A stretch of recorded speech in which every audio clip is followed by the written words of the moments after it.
안녕하세요. 승소를 위한 꿀팁 이정현 변호사입니다. 여자가 직업이 없으면 어떤 불편함이 있고 가능하면 직업을 가져야 되는 이유를 한번 살펴보겠습니다. 결혼 후에 전업주부로서 자녀 키우고 남편 부양하고 뒤에서 희생하고 헌신하고 이런 거 나쁘지 않죠. 그 기여가 상당합니다. 하지만 법률적인 측면에서 볼 때는 전업주부는 불리한 점이 많아요. 일단 가사노동이라는 게 그렇게 좋게 평가를 안 해줘요. 누구도. 남편이 가사노동을 그렇게 고마워합니까? 너 가사노동하니까 시간 많잖아. 너 시간 많은데 이것도 좀 해줘. 뭐 주변의 시선도 그렇잖아요. 직업이 있는 친구 있죠. 여자분들 중에. 근데 나는 직업이 없어. 나를 어떻게 생각해? 그 직업이 있는 여성은. 한가한 여자로 생각을 한단 말이에요. 전업주부라고 하면 시간 늘 있고 애 학원에다가 던져놓으면 늘 자유잖아. 이렇게 잘못된 생각을 가지고 있다니까요. 얼마나 힘든지 모르고. 그러니까 사회적으로도 평가를 별로 못 받아.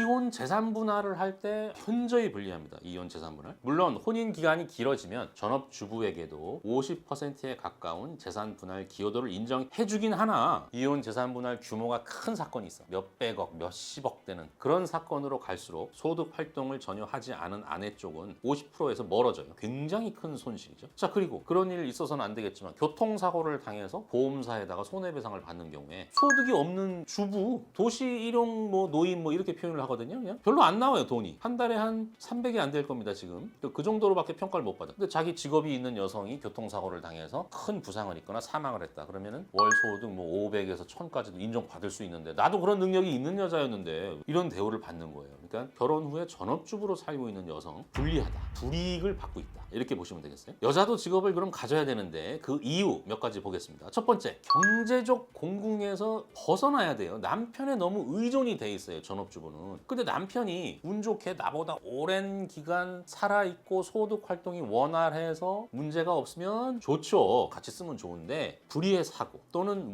남편의 노쇠에서 소득이 떨어지거나 갑자기 사고가 나서 남편을 잃었거나 이런 경우는 이제 큰일이 난 거죠. 어떤 사고는 보상금을 받는 경우도 있지만 어떻게 하다가 사망한 경우에는 돈이 한 푼도 안 들어오는 경우도 많이 있죠. 그런 경우는 이제는 내 소득이 갑자기 0이야 0. 자녀를 어떻게 키우고 집세는 어떻게 낼 것이며 사회생활을 어떻게 하죠? 어떻게 놀러 다니고 관혼상제는 어떻게 치르고 모든 게 다 돈인데 하나도 할 수가 없는 거예요. 심각한 고통을 보게 되는 거죠. 당장 내가 어떻게 해요? 오늘부터 나 일할래. 그럼 누가 300, 500씩 주나요? 이런 것들을 미리미리 대비하기 위해서라도 경제적 자립을 위한 남편과 별개의 소득 활동을 할 필요가 있다. 자, 두 번째, 여자도 직업을 가져야 되는 이유. 나는 누구야? 자아를 실현해야 되는데 전업주부로서 뭘 실현을 해요? 그건 남의 거잖아요. 내 자식의 것이고 내 남편의 것이지. 그렇기 때문에 직업을 가져야 된다. 이건 본능적으로도 봐도 가져야 된다. 여자도 직업을 가져야 되는 이유. 세 번째, 좋은 모델이 돼야 돼. 내가 능력을 발휘해서 소득 활동을 하고 사회적으로 대우받고 지위에 오르고 이런 모습을 보여줘야죠.